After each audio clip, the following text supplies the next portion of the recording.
A new direction for the St. Lucia National Trust after enduring almost 5 years without a state-backed subvention under the Alan Chasney-led administration.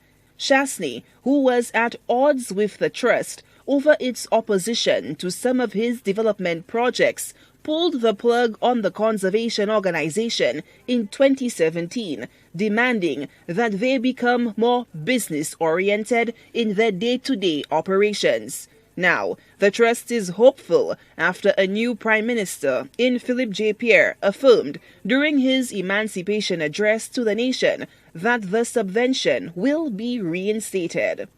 The government of St. Lucia will always support the preservation of our heritage and the importance of sustainable use of the environment.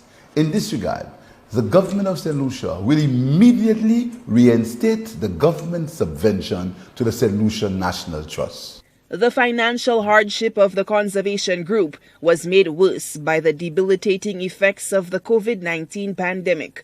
Jobs were lost, and the organization could not even attend to the most basic of functions, such as the upkeep of the nation's historic sites. The once immaculate locations have been overturned by thickets of wild overgrown bush and shrubbery.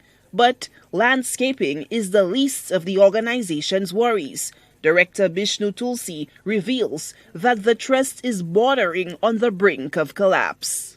Right now, we are spending much more than we make every month. And the trust has spent already more than $1.6 million than it has earned since the COVID situation.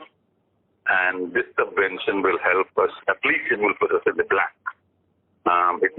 We may not be able to reinstate all of our programs, but certainly in terms of our core recurrent costs, that should help us. We're currently doing the calculations, but that should certainly help us to meet our current recurring costs and keep us in the black, because right now we are operating in the red. The Emancipation Day address by the new Prime Minister was well received by the conservation organization, which took note of the pledge to accentuate the preservation of the island's rich patrimony. It's a far cry from the previous administration's transactional mode of operation. The trust is really excited about the posture the present government has taken when it comes to environment and heritage conservation and the promotion of the arts and culture.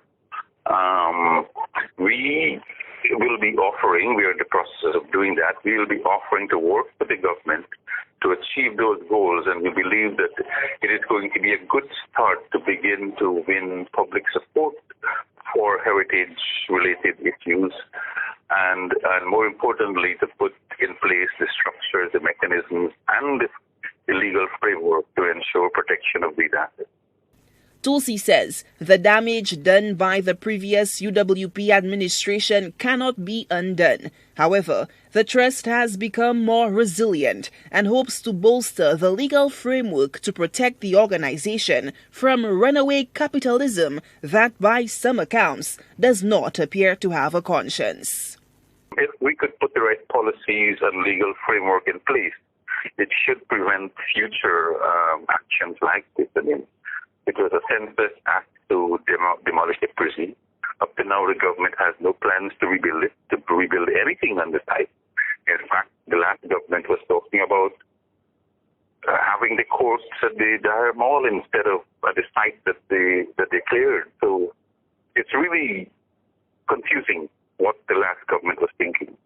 We hope that with the legislation we're talking about, and we're going to focus on heritage management as signaled by this government, that a more enabling framework would be created to protect our patrimony.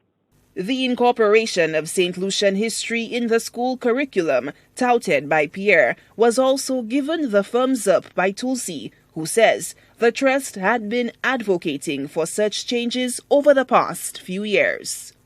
Solange Alfred, HTS News Force.